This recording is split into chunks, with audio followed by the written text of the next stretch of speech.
There we go. Okay. So team, once you've done that, we're going to try it again, but we're going to try it with blue and a little bit of black. This is great for glass, but sometimes it's a little bit too bright. It's too blue. So I want to kill the color.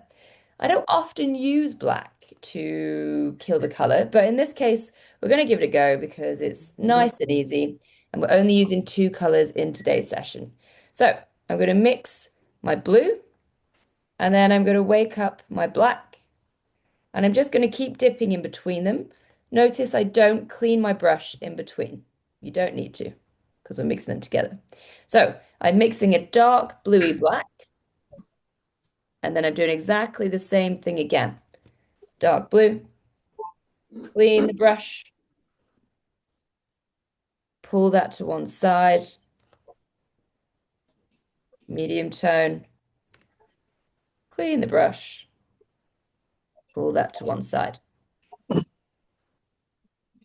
So because we're adding black, doesn't necessarily mean that we don't need to go thick enough with the paint. So now we are going to do a little bit of wet on wet. So that means my paper is wet and my brush is wet. We're going to use wet water. And again, I want you to watch properly and then do it after me. So I'm going to make sure my color is ready. It's the bluey black, or you can use blue, absolutely fine. And I'm waking it up so that it's ready. Then I'm going to paint myself an oval. And you see I've added 2 drops of water and I'm mixing that around. So let me show you around here. Okay. Then I'm going to pick up my color. If it's dried a little bit, you can add a bit more. We're going to do two different things. So one side, I'm going to stroke it like that. The other side, I'm going to dab it like this. So it's the application that changes how it looks. So get your color ready. Add your water. I did 2 drops with a thumb size oval. So don't make it too small because it won't have the same effect. And then stroke one side, dab the other. So hopefully you're seeing a lot of movement. If you don't have movement, it means one of two things. Either your paper isn't wet enough or your paint isn't wet enough. So if it's not moving, then add more water, figure out which one it is. My paint palette is nice and shiny as well. And then so is my test piece. Okay, team, when you are ready, please get your final piece of paper. I'm going to have these side by side. And in watercolor, you have two problems. One is painting. The other is drawing. So if you struggle with drawing, you may struggle with this part, but I'm going to try and make it as easy as possible. But it's good to recognize that painting involves two skills, drawing and the color theory. So we do have the additional tricky thing of adding water to this one too. So it's a triple threat. Now, the main thing in this is the symmetry and the highlights. We're going to start off by drawing a straight line. So just notice how I'm drawing my line. I'm flicking that up, okay? I'm not drawing it in one motion because my brain doesn't have a chance to catch up with my hands. I'm just drawing it nice and sketchy. I've gone a bit darker so you can see, but please don't draw it too dark because we don't want to see it in our watercolors. I'm then going to go over to the other side. Again, sketch that up. And they want to be the same length. If you have a ruler, you can use your ruler. It's nice to have a nice clean edge, but if you don't have one, I'm going to draw it without a ruler, then just try and go as straight as possible. We want it to end at the same point and we want it to start at the same point. So just grab your pencil, put that parallel with the bottom, move that up, and you can see if it needs to be extended or shortened.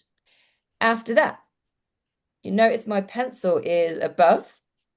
I'm right-handed. If you're left-handed, it should work the same. And I'm going to try and get a round bottom. We love a round bottom. So curve that down there. Good.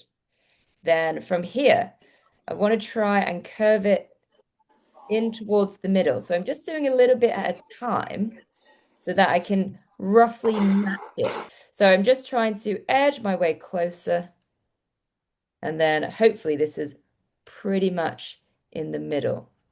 Symmetry is a real pain in the arse, so it's worth just spending a bit of time on the outline to make sure you are happy with it. If you get the drawing right, the painting is so much easier. So if you need to make any amendments, please do so at this stage. So I'm just tidying up my lines, trying to see if they're a little bit wonky, if the curves are different on each side. Once I'm happy, I can then add another little curve at the top. So they're curving outwards. Again, they're trying to travel at the same pace, the same length. And then they're going to go in.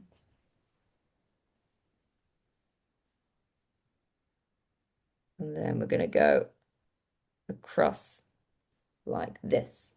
If your water bottle, doesn't have to be water, it could be gin.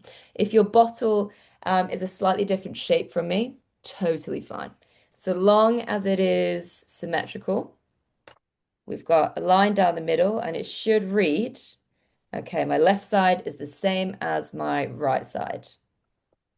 So really aim for that symmetry, and that's going to really help us with this painting. Wow, this is the calmest one of my art classes has ever been. Just because it's all new people. Because my mum's scared you're going to shout at her. Oh, good. We're very funny. I think we're a funny group, the regular classes. They always make me Yeah. laugh. Is Yeah, funny. that sarcasm, Katie? She's just being a dick. Just ignore her and I'm going to throw it out.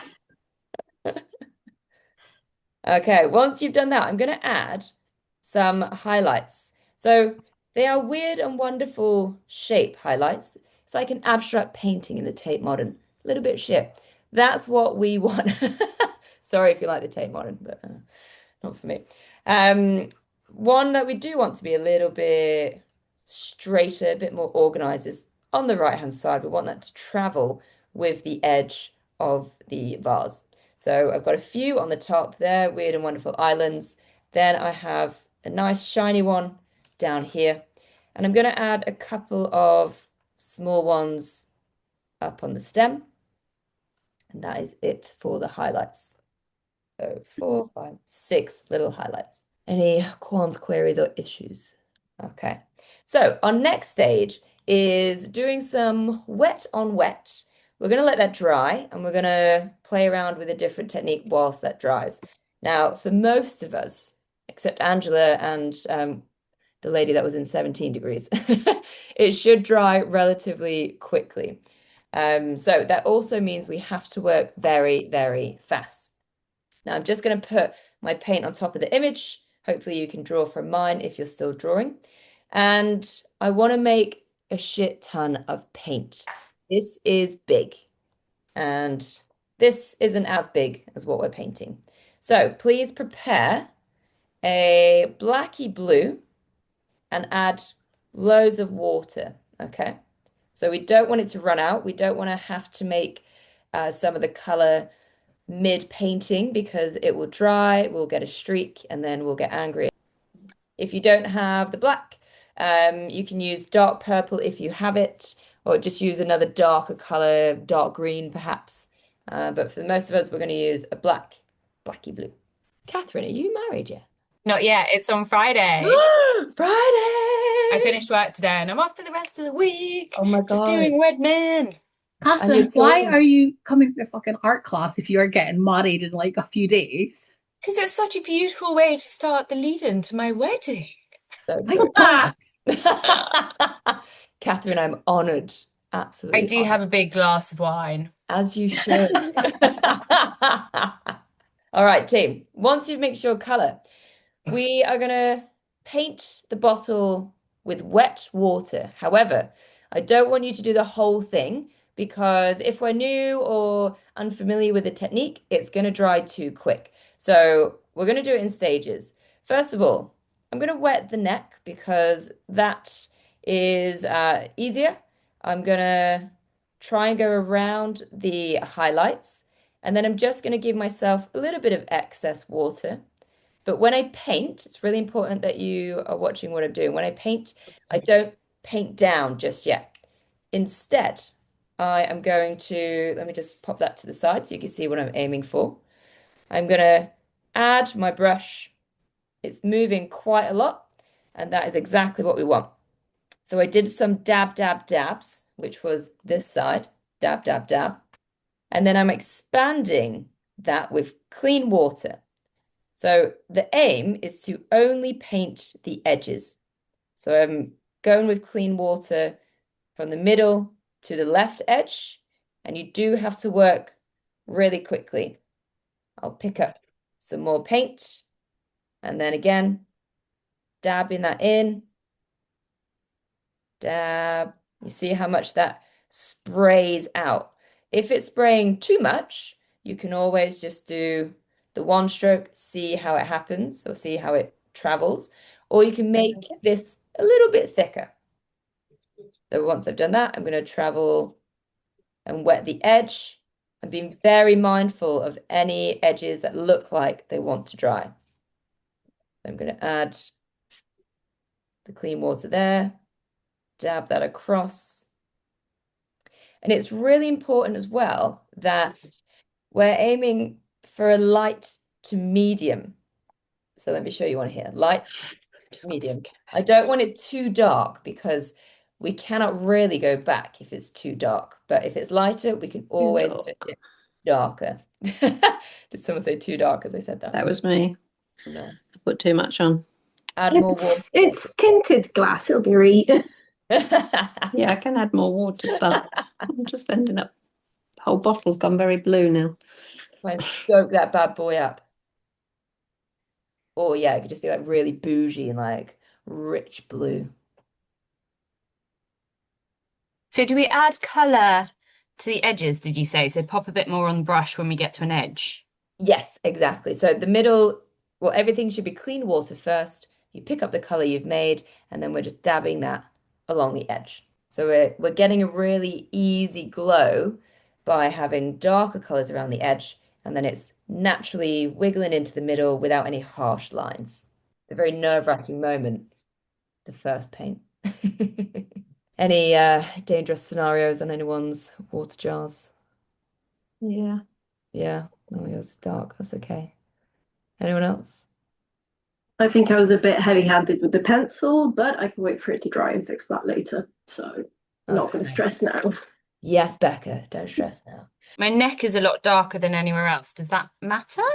No, I'm going to push it darker when it dries a bit as well. Okay, cool. So we could blend that in.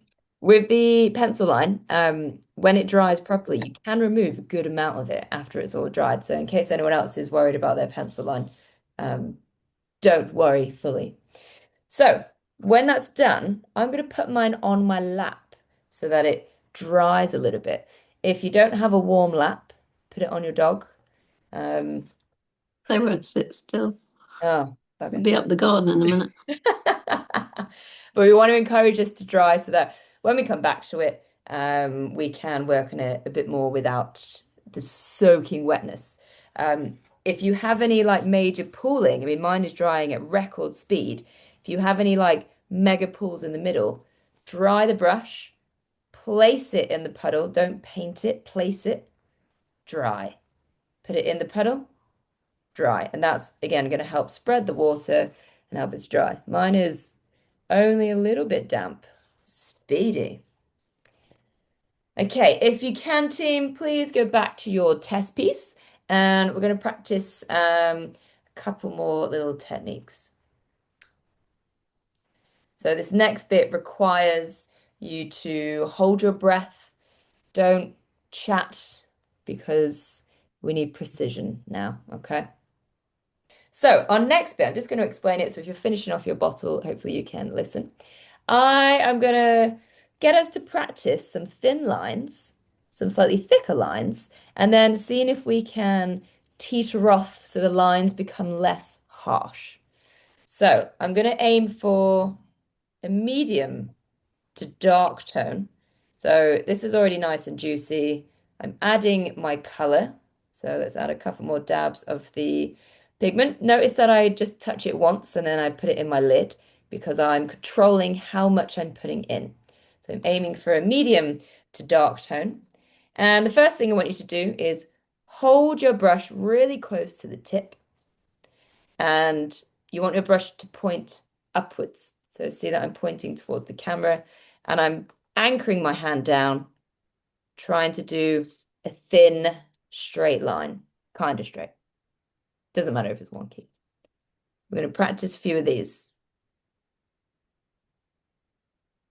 Very hard to talk and do it. So if it's a bit wonky, try and hold your breath. I find that helps. But also if it is, it's not the end of the world. It's watercolor. It's forgiving. Fanny, do you always go upwards or do you do? Or is it better to do whichever way you feel more comfortable with? Well, for me, my brush, if my paper was, let's say here, my brush is tilting away, so I would go upwards. It's hard for me to go towards myself like this because I can't see how much I'm pushing down. So I would either move my paper so that I go across or upwards so that I'm pulling, yeah, back. That's a really good question, Vicky. Try it the other way. See what happens when you go Yeah, I towards think yourself. coming towards me is nicer. Is it? Yeah. Ah, does anyone else think towards them is easier? Yeah, me. Whoa! Mind blown. Cry. Yeah, I think I do too. Oh, do you I can tilt do it both towards? ways, but it just feels more comfortable coming towards me, more steady, Yeah, coming down the page towards you. I feel more like writing. Uh, If you're really thinner. struggling, just use a tiny little thin paintbrush. Yeah, you can do that Yeah, as you get a well. much straighter line going down the page than going up the page. Whatever's more comfortable. So long as, if you're pulling it like this, yes, that makes sense. But if you're pointing up and then pushing it down, no, naughty. Well, I am. I've got the brush What? vertical and just coming down the page. Wow. But Okay. I can see the line because my hand's to the right of it. Well, if it works, it works. Yeah. If it doesn't work, then listen. All right, so try a few variations of line. Some thin ones, push down a bit, maybe try a couple of curves, thin, push down. We want to get some slightly varying lines. Okay, and then we're going to try and taper the edge. There's two ways that we can do this. One, we can flick. Terrifying and not always guaranteed to end in the right place. So the tapering edge, if you see this one, it's much thinner at the base where it flicked off, and it's a little bit thicker there.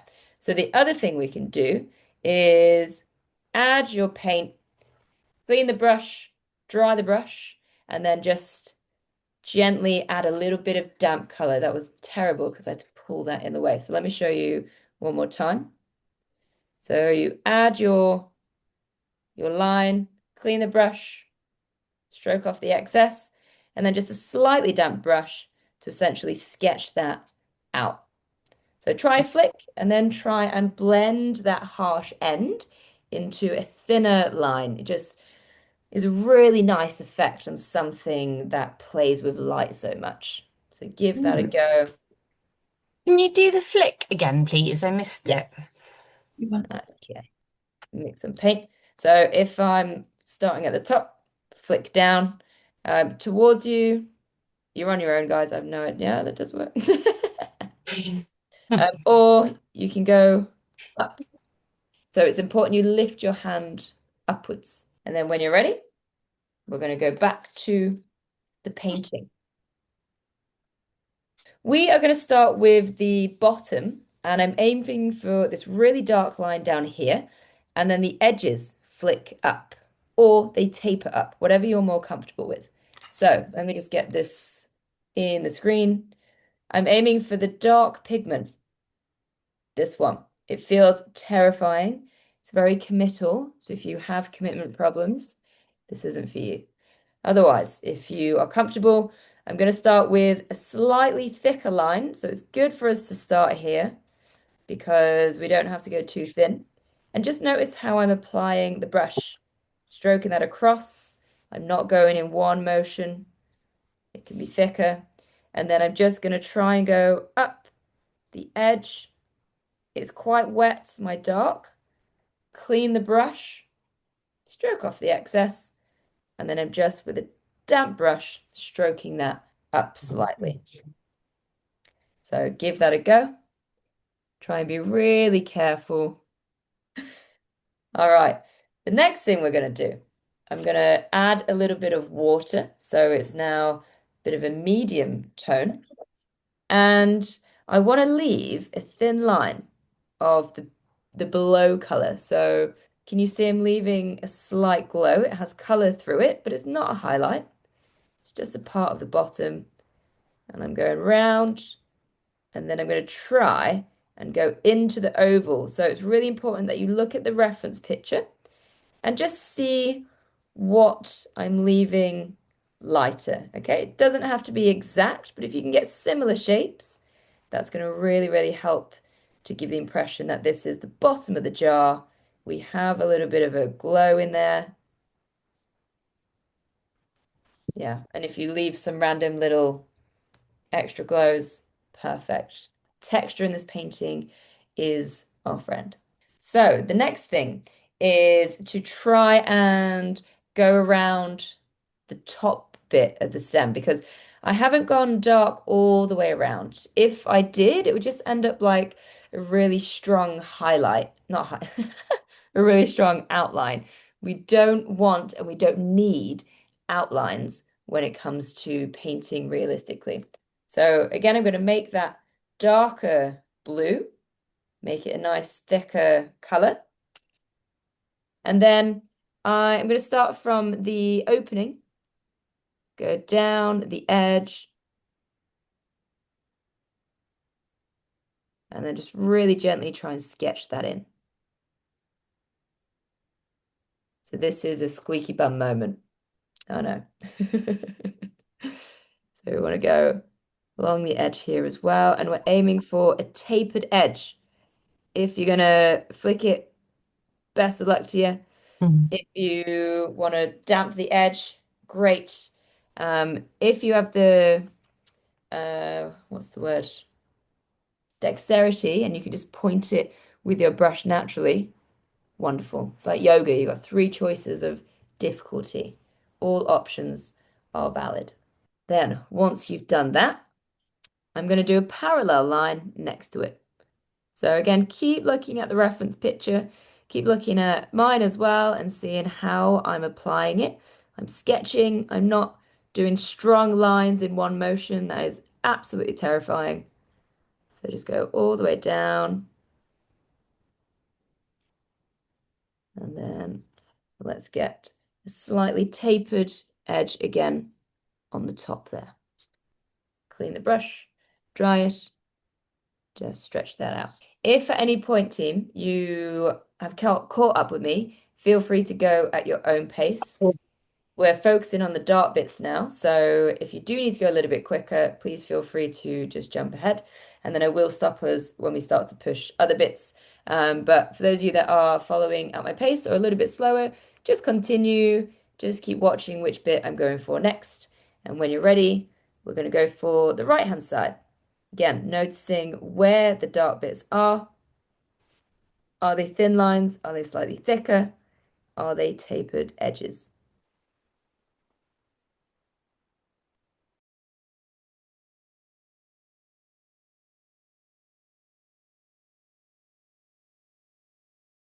All right, so what we're going to do now, once you've got your darker detail, is we're going to start to push the color and push the edges. So mine's looking a little bit flat and my highlights are not popping. I want them to pop. So what I'm going to do is add clean water around the highlights. Oh, sorry, does someone have a question? Sorry. Oh, sorry, Catherine. So I'm popping water around the highlights and I'm going bigger than what I'm painting because I don't want my paint to just stop. I want it to blend naturally into the water. Then I'm going to pick my color. So I'm aiming for the medium tone. That's probably going to be a little bit too dark. And then I'm basically just trying to push the color where it's needed. So when I go around the highlight a bit darker, that's going to help me massively to show that it's a highlight by surrounding it with a darker color and then just spreading that around, especially on the top right and the edge. But you see at the top here, that is now ended. So with a clean brush, I'm just going to expand that, spread that out so I'm not going to get any harsh lines. So we're now pushing the form detail, so trying to get darker edges using wet on wet again, but we don't need to wet the whole thing. I want to keep the middle as light as we can. I do want to add color. Oh, goodness me. Isn't that nice? Sorry. Got to celebrate the wins too. But just adding that along the edge. Wonderful. Let's go around the other edge as well.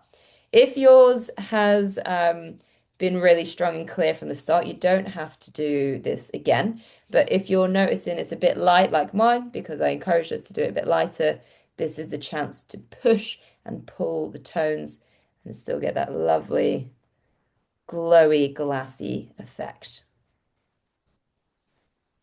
Banging.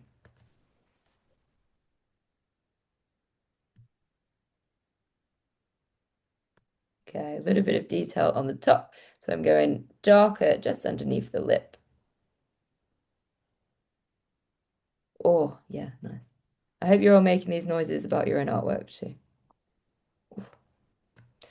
And I always say, if you're not happy with it, give it a In the day. bin. Shut up, Vicky. No, we're encouraging people. If you don't like it, put it away. Look at it tomorrow, and you'll see it with completely fresh eyes because at the minute you're just staring at something you are not happy with, but doesn't mean that it's not good. Once you've done that, we're going to aim for a shadow underneath. So the shadow isn't that big and it's wet on wet again. And I'm just adding a bit more black to make it grayer, make sure it's not the same as the bottle, but it does have a bit of blue because the bottle could be casting some blue on the table. So I am splodging randomly some water underneath. And if you can't quite see the shape just yet, you can look at this one. It has no rhyme or reason except it's not huge. It's not all the way down the page. Then I'm just going to mix my paint to add a little bit more of a blacky tinge. So it's a bit more gray. And I'm just dabbing that underneath. That should be spreading. I'll leave it a minute or so to see where it spreads, see how far it spreads. Just going to put a little bit of dampness. I'm going up. It feels a bit rogue, but I think it's quite a nice little touch. And then when's? My English has disappeared. When that has dried a little bit, I'm going to see, oh, do I need to add a bit more pigment whilst it's wet? If so, I can just add it whilst it's shiny. So I've got a little pool. Should I wet it first and then put the black on? Sorry. Yes, wet on wet for this shadow. Thank you. No problem. And then I'm just going to add a couple of darker splodges whilst it's wet. But I gave it a minute or so to dry because I wanted to get some sort of layering in there. So for the next couple of minutes, I want you to figure out what your painting wants and needs. And if you need to push anything a little bit darker, then feel free to do so. So it might be the edge wants a little bit of detail. Maybe we add a medium tone going down there. So just see what your painting needs. Keep looking at both of the reference picture and just keep playing with it until you're happy. I want to thank you all for joining. It really means a lot when people show up and do the class because it's a great way to make art. It's a great way to find a community and it's a great way to just give yourself time to do something fun and creative. So I'm really grateful that you've shown up today. To thank you guys, I want to offer a 25% discount on my online class. So I'm just gonna, woo, where is it? This way. I'm going to send that in the email after the class, but if you did want to find any free videos. I have loads of them on Patreon. You could scan this QR code and sign up for free again, just to spread all the artsy videos and get people interested in art. And you can also stalk me on Instagram. It's half comedy, half art. So hopefully a little bit for everybody. I will be sending this in the follow-up email afterwards as well. So don't worry too much if you haven't got time to scan it. And I'll also be sending, look at me being prepared, a 25% discount if you want to join our online watercolor class, which is £15 once a month and a great way to use your paints. So team, I'm going to stop. Very entertaining. Yes. Thank you, Vicky. Very entertaining. I really hope you enjoy the class. I hope you're really proud of what you did, and hopefully I'll see you guys soon. Have a lovely Thank week. Thanks, China. Bye. Bye. Ta-ra.